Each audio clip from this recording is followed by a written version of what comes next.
नमस्कार दोस्तों, यादव संघ के एक नए सफ़र में आपका स्वागत है। मैं आपका दोस्त सुधांशु आज एक नई सफ़र की ओर निकल चुका हूँ। आपको पता है, भारत में 12 ज्योतिर्लिंग हैं और आज मैं आपको उन्हीं ज्योतिर्लिंगों में से एक ज्योतिर्लिंग यानी केदारनाथ धाम लेके चल रहा हूँ। केदारनाथ धाम की यात्रा आपको मैं 2 पार्ट्स में दिखाऊँगा।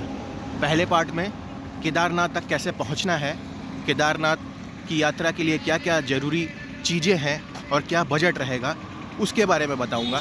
पार्ट 2 में आपको केदारनाथ की 22 किलोमीटर की यात्रा के बारे में सब कुछ डिटेल में बताऊंगा।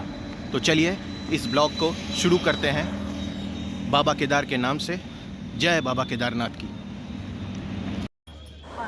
केदारनाथ आने के लिए आपको सबसे पहले हरिद्वार पहुंचना पड़ेगा। हरिद्वार आने के लिए देश के अलग अलग जगह से ट्रेन्स अवेलेबल हैं और डायरेक्ट ट्रेन ना हो तो आप हरिद्वार वाया दिल्ली भी आ सकते हैं। हरिद्वार रेलवे स्टेशन के ठीक सामने आपको हरिद्वार का बस स्टैंड मिलेगा। यहाँ से आपको केदारनाथ जाने के लिए सोनप्रयाग की बस पकड़नी पड़ेगी। हरिद्वार से सोनप्रयाग का सफ़र 9 से 10 घंटे का है और सोनप्रयाग जाने के लिए उत्तराखंड परिवहन गढ़वाल विकास मंडल की बसेस अवेलेबल हैं। ये बसेस हरिद्वार बस स्टैंड से सुबह 4:30 बजे से निकलना शुरू कर देती हैं। आप रेड बस से ऑनलाइन भी इन बसों को बुक करा सकते हैं, लेकिन रेड बस के थ्रू कम से कम आपको किराया 1000 रुपये पड़ेगा। हाँ, और अगर यही बस आप वहाँ से डायरेक्ट जाके पकड़ते हैं तो आपको 500 से 600 रुपये तक में ये बसेस बुक हो जाएंगे। बसेस बुक कराने के लिए हरिद्वार आपको एक दिन पहले पहुंचना पड़ेगा। आप सोनप्रयाग शेयर्ड कैब के थ्रू भी जा सकते हैं। अगर आपको किसी भी कारण बस नहीं मिल पाती तो आप 800 से 900 रुपये के किराए में सोनप्रयाग के लिए कैब बुक कर सकते हैं। अगर आपके पास 5 से 6 आदमी का ग्रुप है तो आप ये पूरी कैब 5 से 6 हज़ार रुपये में सोनप्रयाग तक बुक कर सकते हैं, जिसमें आराम से 10 आदमी बैठ सकते हैं। केदारनाथ के लिए सारी बुकिंग डिटेल्स आपको GMVN की वेबसाइट से भी मिल जाएंगी। यहाँ से आप केदारनाथ में ऊपर GNVN के होटल और रेस्ट रूम बुक करा सकते हैं, जिससे भीड़ के टाइम आपको कोई समस्या नहीं होगी। आप इस साइट से प्री बुक करके सारी चीज़ें केदारनाथ के लिए जा सकते हैं। हरिद्वार से सोनप्रयाग का सफ़र बहुत ही मनोरम है। आपको क्या नहीं देखने को मिलेगा, एक बिल्कुल अलग ही नज़ारा, पहाड़, नदियाँ, वाटरफॉल और क्या नहीं।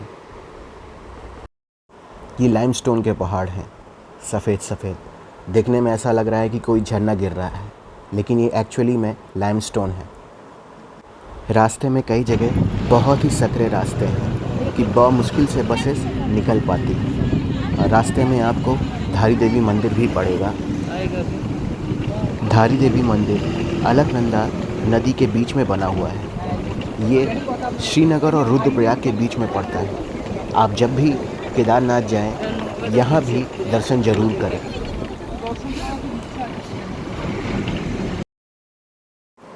दोस्तों, ये है सोनप्रयाग का नज़ारा।